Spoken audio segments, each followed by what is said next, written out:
Boa noite. Outra vez estamos aqui nos encontrando para dar prosseguimento ao estudo do livro Consciência Espírita. Hoje iremos abordar no capítulo 4, Propósito Existencial e as Atividades Espíritas, a terceira parte dos estudos em cima desse tema. Queremos lembrar aqui, a título de uma rápida introdução, que o objetivo principal que esta obra nos traz é exatamente compartilhar diretrizes e orientações provenientes das obras espíritas que analisam as razões pelas quais muitos espíritas voltam ao plano espiritual sentindo-se descompensados, desequilibrados, por não terem de fato cumprido os propósitos existenciais para os quais eles haviam reencarnado. E nessa análise abrange desde obras de Manuel Filomeno de Miranda, as de André Luiz, como obras do espírito Jacob, aquela obra chamada Voltei, que é o pseudônimo do Frederico Figner, servem de base para esse estudo. Vamos assim para a nossa introdução do comentário de um trecho de uma mensagem do Espírito Emmanuel. Essa é extraída do livro Cartas Universais e Apocalipse, o Evangelho comentado por Emmanuel, a parte referente à carta a Tiago, capítulo 2, versículo 19. Separamos esse trecho. O único sinal que te revelará a condição mais nobre estará impresso na ação que desenvolveres na vida. Em verdade, não adianta muito ao aperfeiçoamento o ato de acreditar no bem que virá do Senhor, e sim a diligência em praticar o bem, hoje, aqui e agora. Vamos aqui fazer alguns apontamentos em cima desse trecho da mensagem de Emmanuel para prepararmos o tema desta noite. Emmanuel aqui nos chama a atenção de uma forma bem direcionada ao mais importante fato para o qual a revelação espírita nos foi trazida, que é, a partir do despertamento espiritual da nossa verdadeira natureza, a natureza espiritual, nos sensibilizarmos ao bem e nos predispormos à vivência desse bem, como fator mais determinante do êxito do Evangelho do Cristo em nossa vida. E é exatamente a respeito disso que Emmanuel enfoca quando ele diz aqui: em verdade, não adianta muito ao aperfeiçoamento o ato de acreditar no bem que virá do Senhor, e sim a diligência em praticar o bem hoje, aqui e agora. E a razão para a qual Emmanuel nos traz esse conteúdo, ele é bem lógico de se entender. Nós trazemos no nosso passado reencarnatório não só pensamentos, sentimentos, atitudes e ações em desequilíbrio e em desarmonia com as leis divinas, mas junta-se a esse conteúdo do passado de sombras nosso, a aqueles pertinentes à vida atual, antes de termos firmado o encontro com a doutrina espírita e procurarmos, de fato, vivenciar o bem proposto pelo Evangelho do Cristo. para que aquilo que houve no nosso passado seja ressignificado, seja transcendido, seja superado, é preciso que agora nós estejamos empenhados em pensar, sentir e agir, vivenciar toda a renovação espiritual que nos é proposta pelo Evangelho do Cristo, como sendo o caminho indispensável para a superação de todo esse passado. E é por isso que Emmanuel nos chama o máximo de atenção aqui para o ato, não apenas de acreditar no bem, mas do esforço de praticá-lo. E é hoje, aqui e agora. Não é em propostas futuristas e não é naquilo que nós já temos feito nos dias passados, mas é aquilo que nós estamos e somos incentivados a valorizar o momento atual. Então, voltando aqui, o nosso tema será o propósito existencial e as atividades espíritas, terceira parte do nosso estudo. Lembrando que os estudos anteriores se encontram no nosso canal no YouTube. Você pode acessar todos os estudos e lá você também irá encontrar outras propostas, como por exemplo a do estudo das obras de Joana de Ângeles, que forma o conteúdo principal do nosso canal.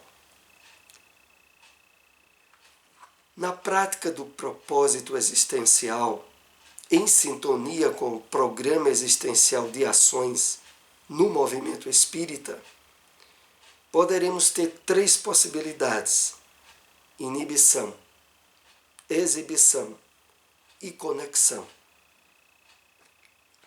Então a obra, no capítulo 4, que é o que nós estamos analisando, ela nos assinala algo bem significativo: a prática do propósito existencial. Porque antes da nossa atual encarnação, a grande maioria de nós espíritas, se não sua totalidade, já recebeu do plano espiritual orientações, advertências e compromissos relativos ao que se daria a partir do nosso encontro com a doutrina espírita na nossa presente encarnação. E nesse propósito existencial, nós poderemos ter três encaminhamentos da vivência dele: na inibição, na exibição e na conexão. Vamos analisar agora em particular cada uma dessas vias. Inibição: processo no qual a pessoa, coibida pela ação obsessiva, sutil, desconecta-se do propósito pela estagnação, voltando-se para dentro, tornando-se inibida em seu potencial. Então, nesses três grandes grupos, aqui colocados de forma didática, para compreendermos como se passa na atividade, no movimento espírita, o primeiro que aqui é assinalada é para aquelas pessoas que, sofrendo, como é natural no mundo de provas e expiações, as intromissões obsessivas, essas se dão de uma forma sutil, de uma forma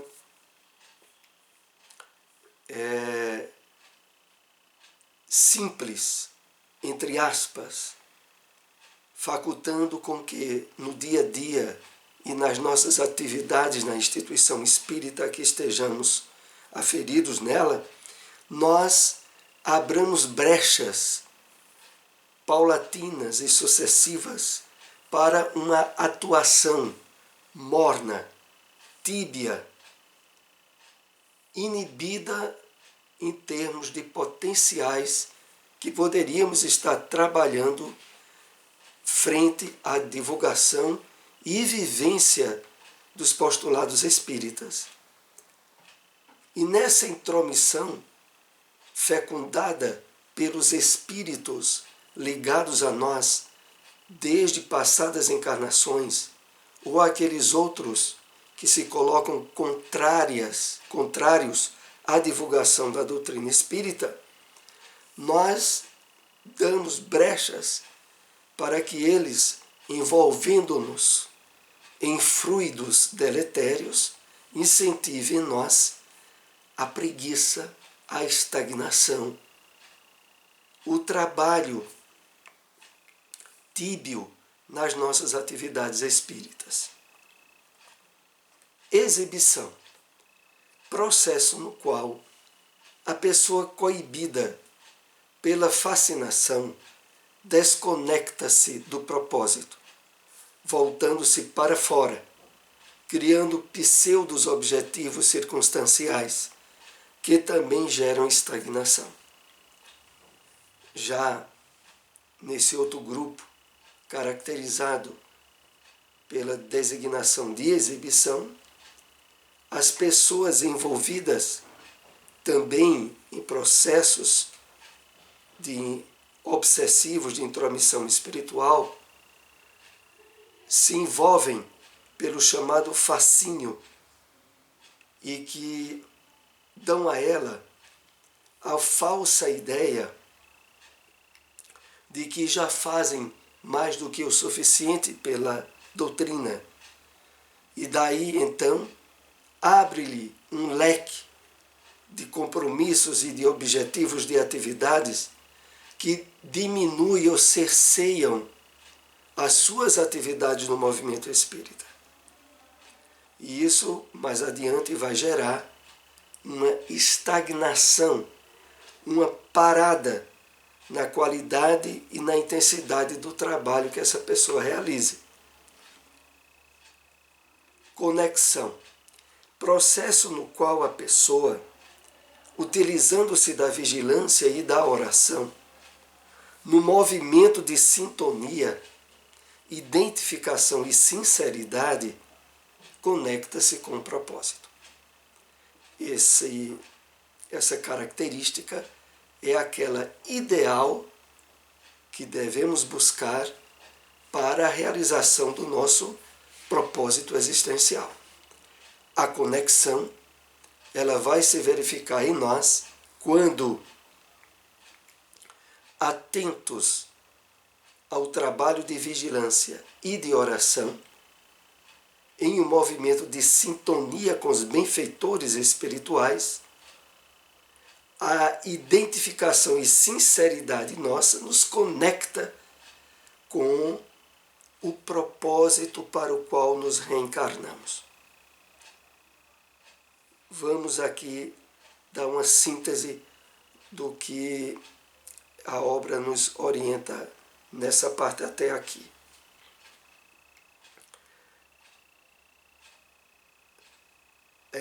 A base ideal, que é a da conexão, ela vai se verificar na medida em que o nosso trabalho de estudo, de esclarecimento, de autoiluminação, possibilita-nos estabelecer um nível de calma, de harmonia mental e emocional, que ao ligar-se aos instrumentos da prece, da oração, nós temos nos nossos canais intuitivos e de inspiração o apoio exitoso dos benfeitores para que de fato a gente realize aquilo que era o principal objetivo na nossa encarnação.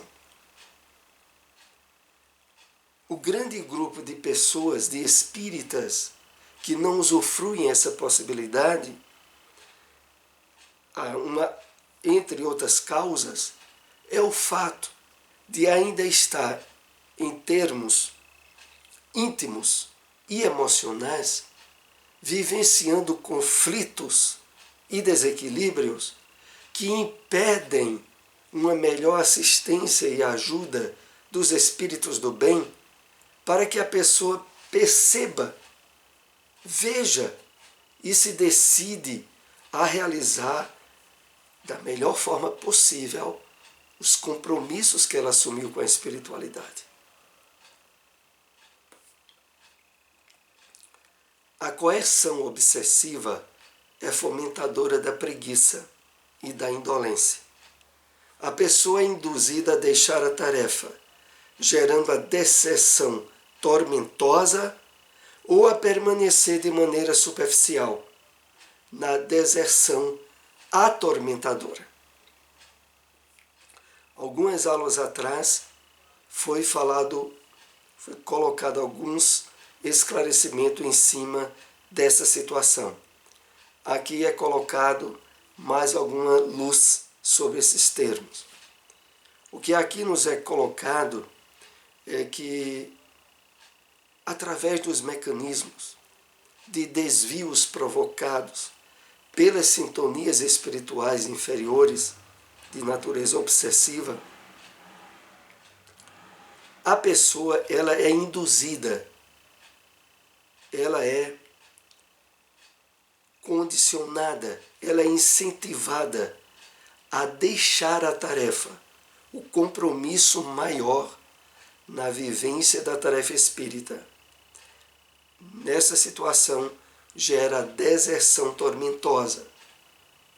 Às vezes, face alguns conflitos de natureza pessoal, de relacionamento no trabalho espírita, a pessoa se sente desmotivada e se afasta da casa espírita, do trabalho que ela tinha. É esse afastamento que caracteriza a deserção tormentosa. Ou a outra, que é até mesmo pior, que é a de permanecer de maneira superficial na deserção atormentadora. Nesse outro aspecto, a pessoa continua na atividade espírita, mas a realiza de forma medíocre, de forma pobre, desmotivada, e ao mesmo tempo em que ocupa o lugar e o espaço de alguém que poderia trabalhar de uma forma mais envolvida, a pessoa se mantém ali e atrasa ou dificulta o trabalho do bem que poderia ser realizado de uma forma mais intensa, mais ampla na casa espírita. Com isso, a pessoa gera a sua própria estagnação, pelo afastamento do bem no limite das próprias forças e, ao mesmo tempo, cria obstáculos ao progresso do Consolador. Então, nessa deserção atormentadora, a pessoa, ela ao mesmo tempo, cria prejuízos em relação a si mesma, aos compromissos que tinha com a espiritualidade, e ainda gera problemas outros àqueles que poderiam estar mais eficientemente trabalhando na casa espírita. E por isso, como diz aqui o texto, cria obstáculos ao progresso do Consolador. Consolador que é a doutrina espírita. Na obsessão por fascinação, acontece o processo de exibição da personalidade. A pessoa desconecta-se do propósito existencial e se volta para fora, criando pseudos objetivos circunstanciais, em detrimento dos objetivos existenciais. Então, nesse aspecto da influência espiritual, com a característica da fascinação, há, muitas vezes, a característica da exibição da personalidade. A pessoa, ao realizar determinadas tarefas na casa espírita, coloca-se de tal forma exibicionista que nada mais é do que uma espécie de projeção do seu ego, quando na verdade ela não está efetivando o trabalho com eficiência, com qualidade. Por outro lado, há essa outra situação, quando ela se volta para fora, criando pseudos objetivos circunstanciais. A pessoa se envolve em outros compromissos, fora da instituição, compromissos esses que vão conflitar com aqueles que seriam ou são os mais importantes na tarefa de divulgação espírita.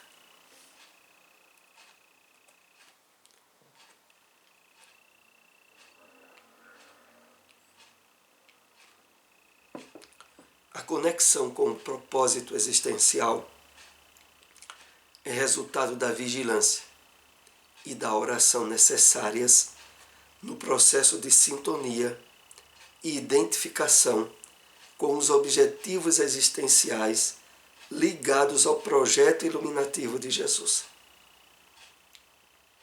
Então, para que, de fato, nós consigamos estabelecer essa conexão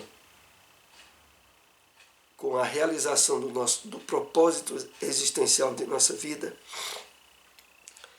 é indispensável que nós estejamos diariamente renovando o nosso conteúdo psíquico, mental, absorvendo em termos de envolvimento com a mensagem espírita, abrindo o nosso sentimento para a prática, para a vivência.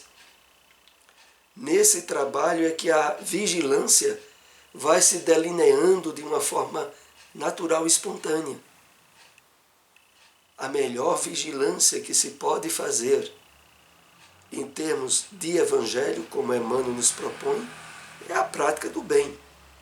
À medida em que nós temos bem direcionados no nosso dia a dia espaços aonde o estudo, o envolvimento com a realidade espiritual se traduz em um benefício, em uma caridade, não só para com os nossos irmãos encarnados, mas também e sobretudo para com os desencarnados. Porque na medida em que nós vamos estabelecendo a nossa iluminação íntima, espiritual, os espíritos que são vinculados a nós usufruem também dessa bênção, através de um processo natural de sintonia.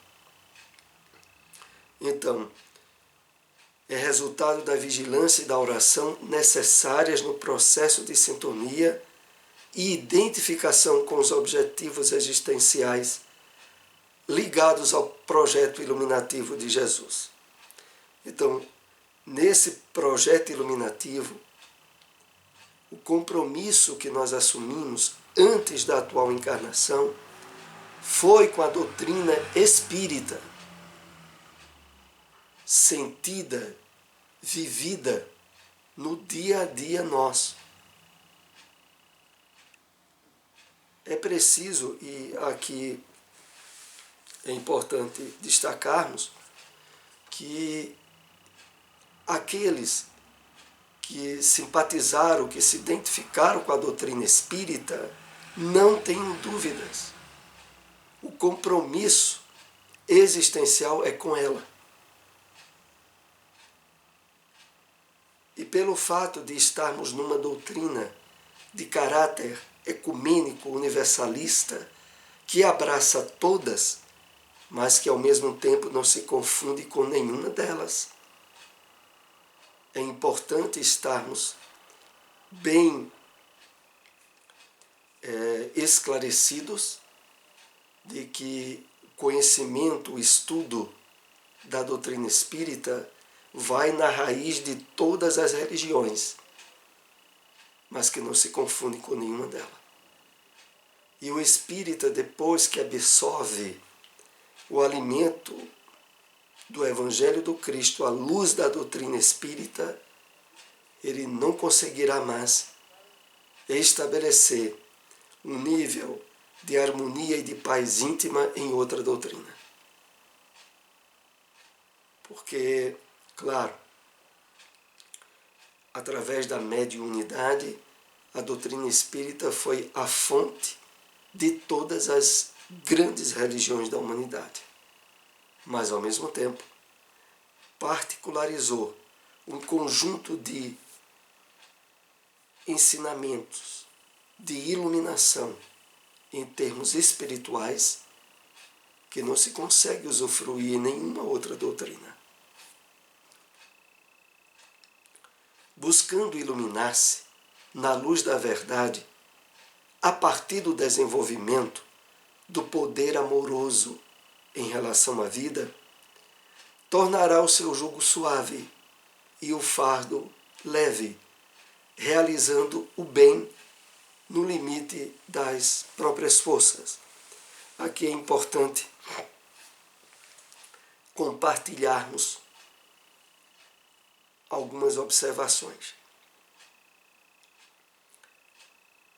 A bênção que o conhecimento trazido a nós pela doutrina espírita possibilita é imenso. Porque na medida em que o conhecimento e o estudo dos detalhes de como as leis divinas funcionam na Terra e fora da Terra, de como funciona o processo reencarnatório, à medida em que nós vamos acumulando cada vez mais provas da imortalidade da alma, todo esse conjunto de informações que a doutrina espírita nos dá é para produzir em nós um nível de tranquilidade, de harmonia íntima, de plenitude a ser vivenciada em qualquer situação ou circunstância, mesmo nessa em que nós estamos atravessando agora de uma pandemia. Se de fato os valores principais da doutrina espírita encontraram profundidade no nosso íntimo, há diversidades e problemas no mundo material podem e devem estar sob controle e direção do Espírito, que em essência somos cada um de nós, e que deve estar sumariamente no domínio e no controle de tudo que diz respeito ao mundo material, que possa, direto ou indiretamente, lhe atingir.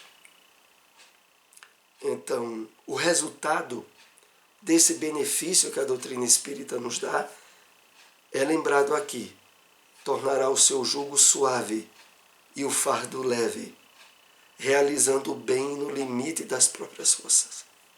Porque a partir desse conjunto de luzes que a doutrina espírita nos dá, nós nos habilitamos à prática do bem, da caridade, do amor ao próximo, sem receios, sem preocupações e sem dúvidas. Porque sabemos que efetivamente as leis divinas funcionam e a base das leis divinas é o amor. Vamos agora aqui para o último slide do nosso estudo de hoje. Todos nós trazemos em nossas consciências o convite para fazer o bem, no limite de nossas forças. Isso somente acontece quando temos objetivos existenciais a partir da programação e propósitos existenciais. Essa primeira frase, todos nós trazemos em nossas consciências o convite para fazer o bem no limite de nossas forças, é proveniente daquela questão do livro dos Espíritos, aonde Kardec propõe a espiritualidade. Se o homem é responsável pelo mal proveniente de ele não ter agido no bem. E a espiritualidade responde que nós devemos, e somos chamados, é a questão 642.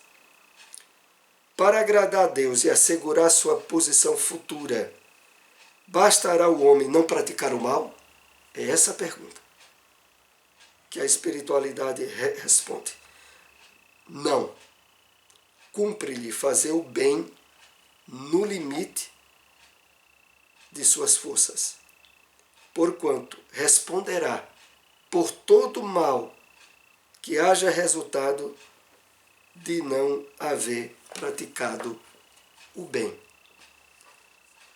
Então, é esse nível de consciência que a revelação espírita nos produz. E ele vai se realizar de forma plena se nós estivermos alinhados com o propósito existencial da nossa reencarnação. E para que isso de fato se dê, o esforço de iluminação íntima, de autoconhecimento, de sensibilização e de prática do bem são indispensáveis. A partir deles, através dos canais intuitivos, do amparo espiritual, nós iremos ter o delineamento ideal na realização desses propósitos existenciais, que é, entre outras palavras, fazer o bem no limite de nossas forças. Então, agradecemos aqueles que têm nos acompanhado. Se possível, compartilhe esse vídeo nas redes sociais.